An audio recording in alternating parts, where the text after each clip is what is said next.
Good evening, it's time for the news on Times Television, TTV, and here with me, Ronald Mpaso. First, the headlines. The rescheduled interview between the Anti-Corruption Bureau and former President Peter Mutharika fails to take place for the third time. Ministry of Education says it has not made any special arrangements to provide COVID-19 vaccines to learners in schools. And Public Procurement and Disposal of Assets Authority is setting up strategies to fight against corruption in procurement. We have these and other stories. Stay with us.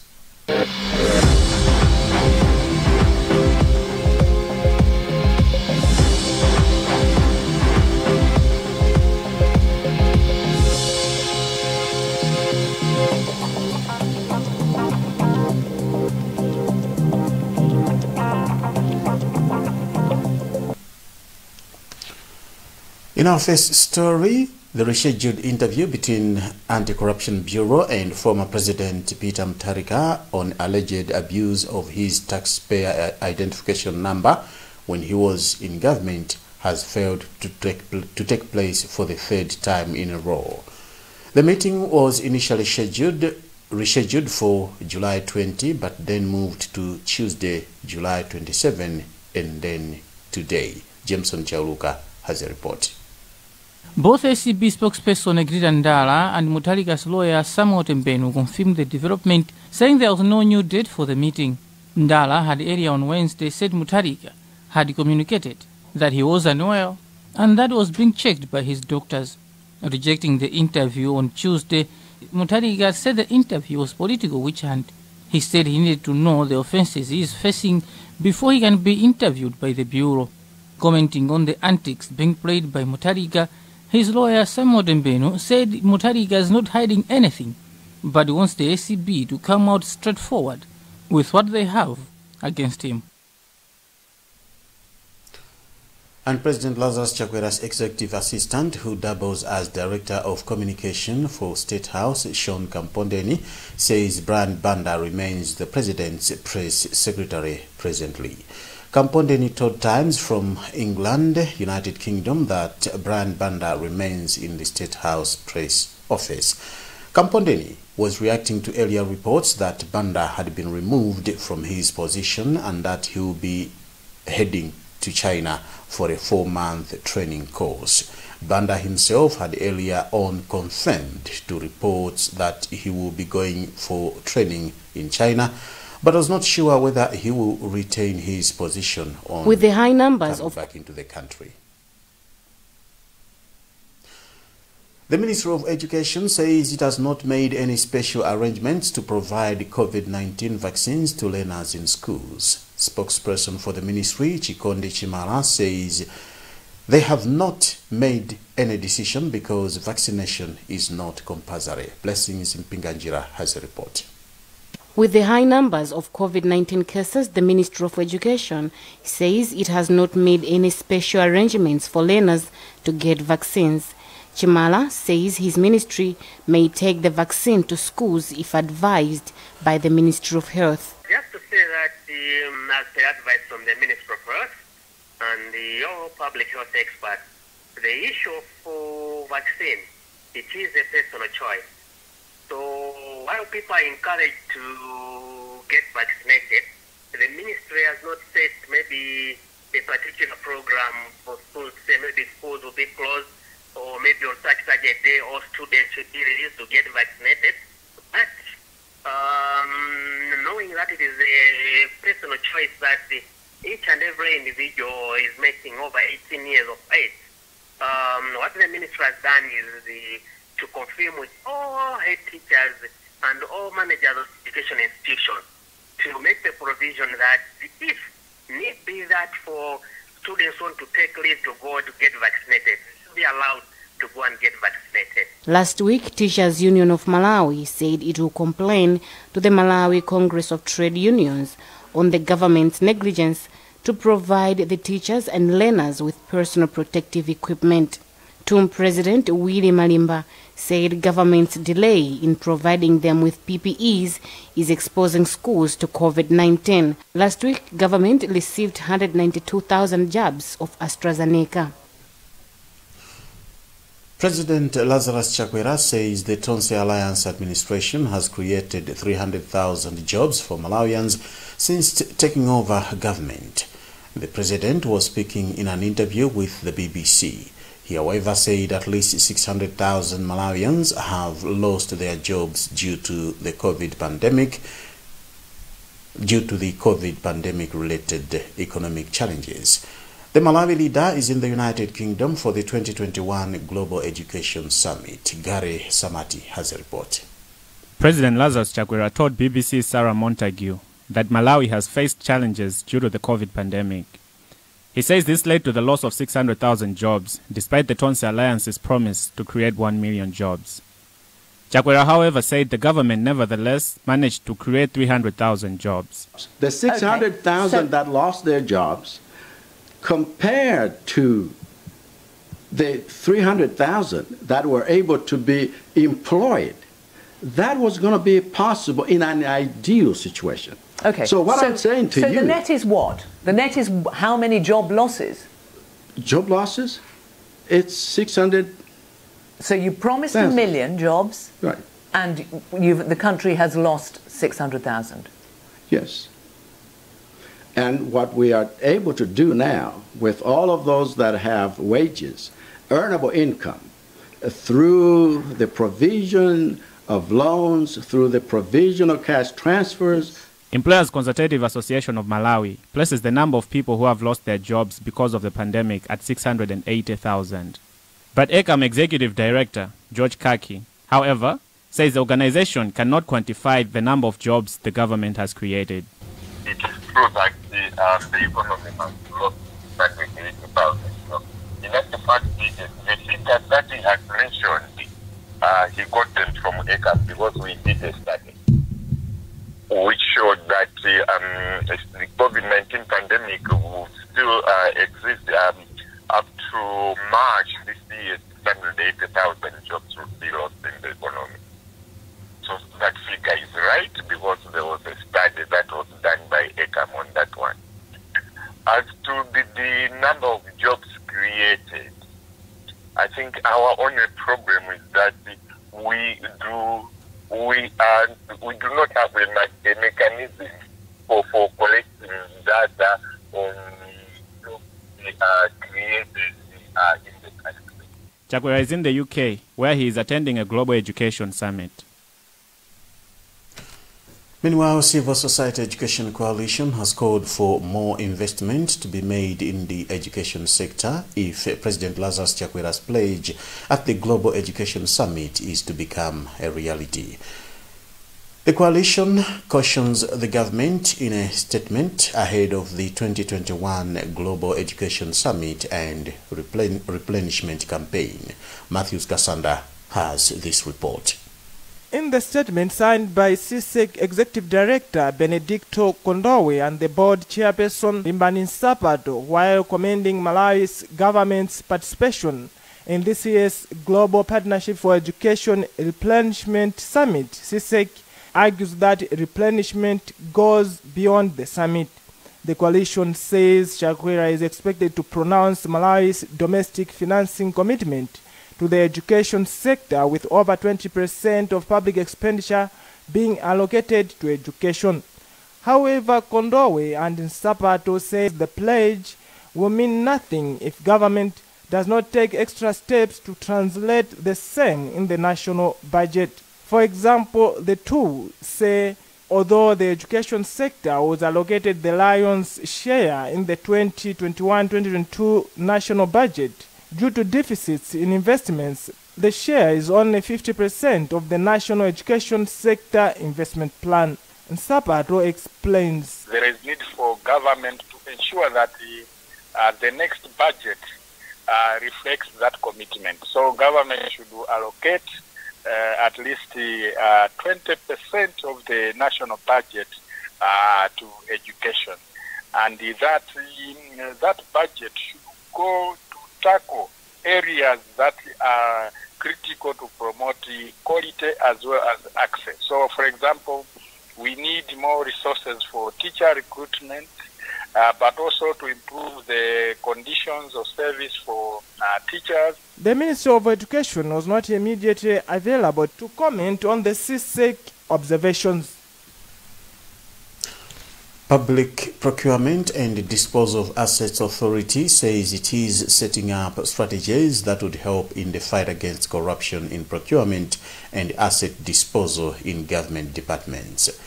The authority's advisory service manager, Miriam Salika, said corruption in government departments and agencies can be minimized if transparency and accountability are prioritized in the procurement processes. Sam Kalimira has a report. Salika said this during the training of PPDA website functionaries and micro and small medium enterprise drawn from different departments in the northern region. She said the coming of the website would help to encourage transparency in procurement and assets disposal in both government departments and agencies. They were unable to submit their reports on time. They were unable to publish their procurement plans on time because of this gap, where they would have to print documents, drive all the way to Lilongwe from Sanje, from Karonga, from Chitipa, come to PPDA offices to submit these hard copy reports. So now, we have bridged that gap by having this portal on our website where they will be able to upload information remotely. Northern Region Water Board Procurement Manager Alex Chamburuka commended PPDA for the website initiative, asking the authority to be consistent in its management. My only concern, if you were there, it was an issue of consistency as well as management of the website, because I think in the past the website has been there, but it wasn't consistent, as well as there was a lot of a breakdown in terms of network. Before the PPDA introduced a website, ministries, departments and agencies were traveling to Lilongwe to present procurement documents, which were then retyped for soft copy storage. The website has unique features like areas where adverts and feedback can be uploaded. You're watching the news on Times Television, TTV. We now take a break. We'll be back shortly.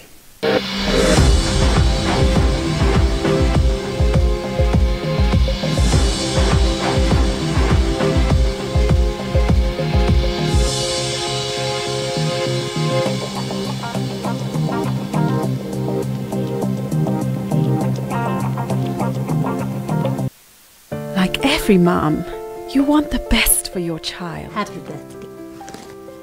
You feed her mind and nurture her body. And you understand there are times you have to let her pick herself up when she falls. You make sure she knows the joy of sharing happy moments with family. And when everything comes together, you above all others will share the taste of success with her. Blue Band tastes like mama's love. Kutumiza ndalama kulingati kuchena mu office mmene wimverera iweyo mwini wake basi. Kulingati kusesa sikufuna malamulo mbwe aize basi chimodzimodzi kulandira ndalama sizimafunika kupereka bize ngati assignment. Ndendende kupusha ngini pa town zolondana nje ndalama ndizani osamangika. Kwabwera ufulu 525. Tumiza ndalama ku nambala iliyonse ndi ufulu pa mtengo otsika. Tengani ndalama pa banki pakhomo agent kapena pa ATM ya FDH Bank. Osamangika. Ufulu weniweni ndi 525. Ufulu 525. Powered by FDH Bank PLC.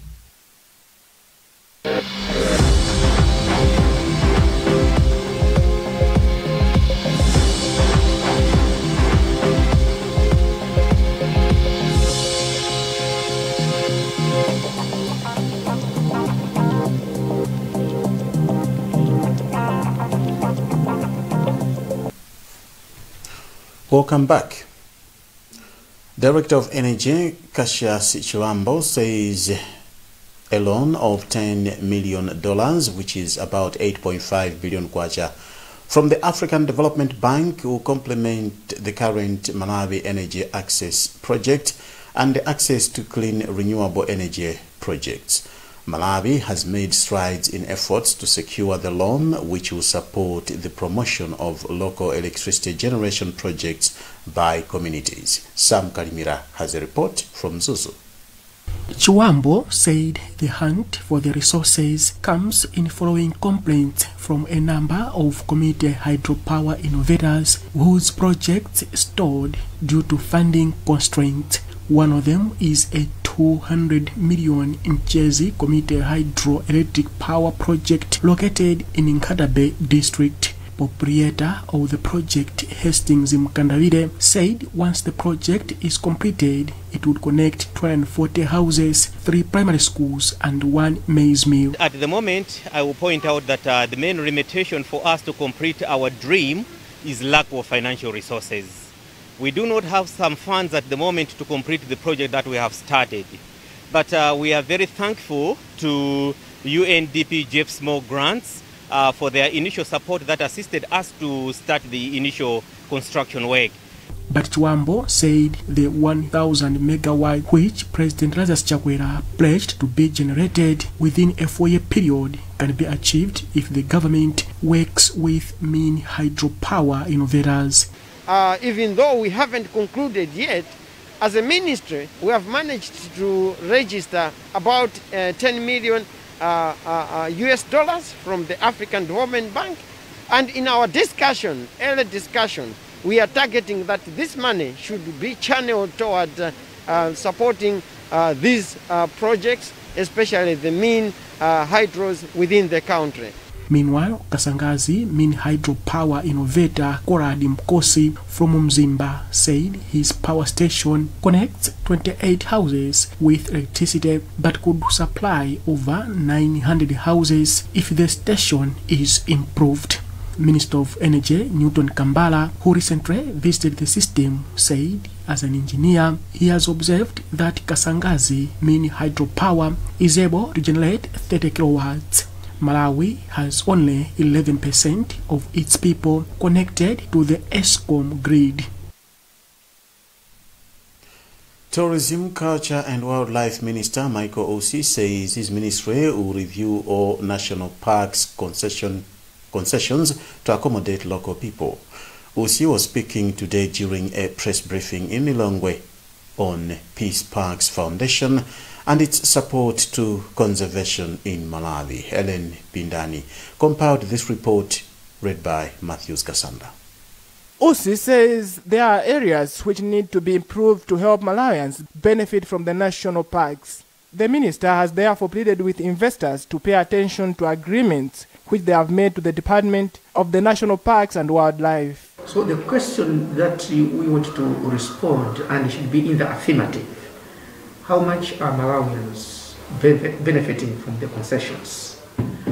We have these national parks, we have big budgets that are benefiting the animals. What about the people surrounding those facilities? We need to make sure that as we discuss conservation of our game parks or the game, we should also think about the welfare of our people. Peace Parks Foundation Senior Project Manager Ari van Wyk says the foundation will invest about 16 billion kwacha in Nyika and Vwaza national parks. The investment will firstly look at infrastructure. We have to get the park accessible, as I said earlier. We have to look at proper management of the park. We have to, the field ranger numbers is quite low, we have to improve that. We have to look at maybe an additional access. We talked about we call it the eastern access, where from the lake, through the escarpment can go directly onto the plateau. Peace Parks Foundation is already rehabilitating health centers and drilling boreholes in schools around Nyika and Vwaza parks. Malawi Revenue Authority says it is crucial for Malawians to have a better understanding of taxation issues. The authority's spokesperson Stephen Kapoloma was speaking in Lilongwe today during a media training on new tax measures organized in conjunction with Bwaira Media Club. More in this report. Speaking when the Malawi Revenue Authority interacted with members of the Bwaira Media Club, Kapoloma said journalists have a critical role to play in ensuring that Malawians understand various taxes. He said taxation is a technical subject, therefore the need for media to understand it themselves before they communicate it to the masses. Tax is a very technical subject, and therefore we needed to reach out to you, the media, so that through you can continue to educate the public on what has changed and what other privileges are there. As you are aware, the government has provided a lot of benefits to Malawians, businesses and indeed individuals. Bwaira Media Club General Secretary Andrew Massa thanked MRA for the training, which he described as an eye-opener. As you know, in Malawi, the media plays a very big role in informing our masses. So we find this very, very critical. That the Malawi Revenue Authority has accepted to invite us to this meeting to brief us about these new changes in the tax regime.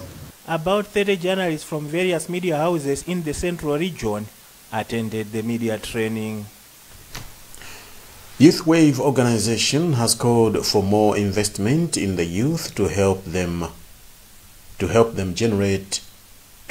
young generation participate in socio-economic development of the country. Youth Wave board chair Fanny Kachali said the youth form over 60% of the population and investing in their activities is imperative. More in this report by Emmanuel Simpokole, but read by Matthews Kasanda. Kachali was speaking long on Wednesday during an interface on investing in youth leadership. Kachali says if empowered and given the necessities, the youth can employ others and drive the economy. Why we want the youth to be incapacitated so that they can be able to contribute to the economy of the country. They should be engaged in several skills that they have so that they can be able to contribute to the economy. They may be able even to employ their colleagues if they have sort of a business that they are doing. So we need the youth to be involved as well now, not tomorrow, because it will be too late.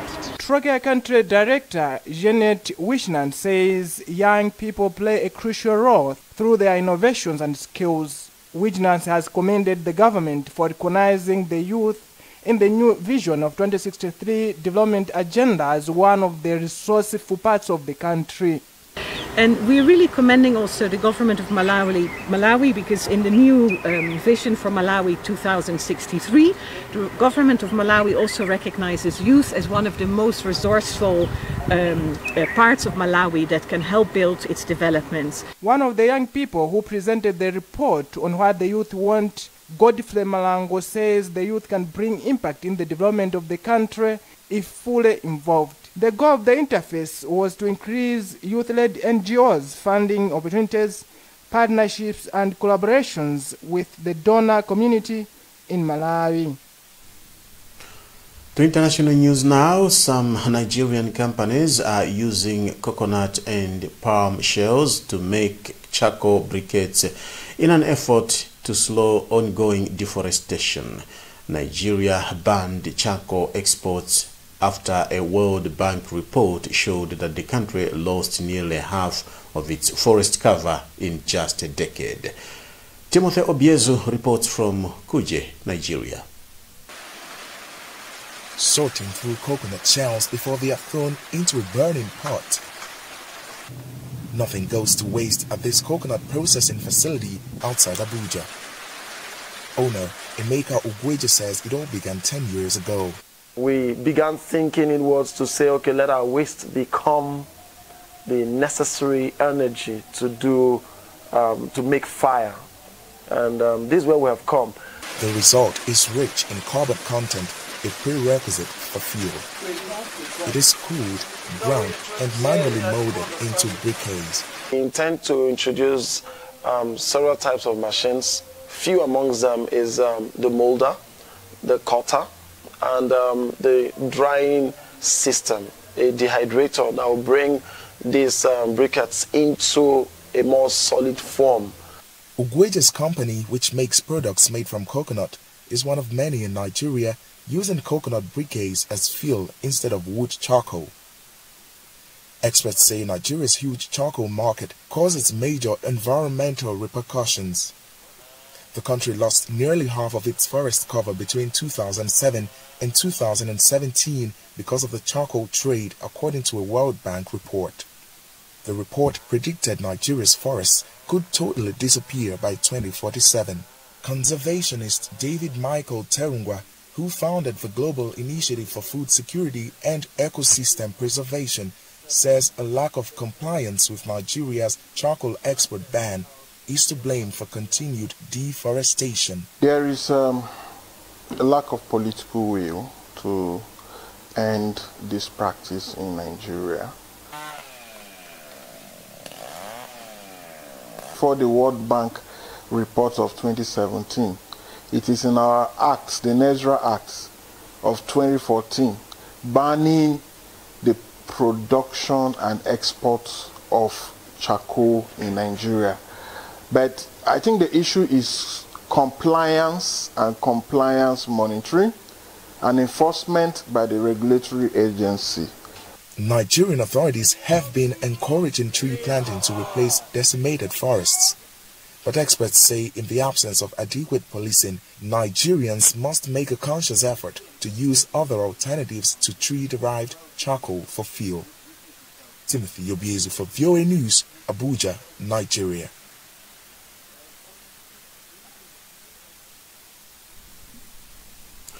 That's the news for now, but before we go, the headlines again.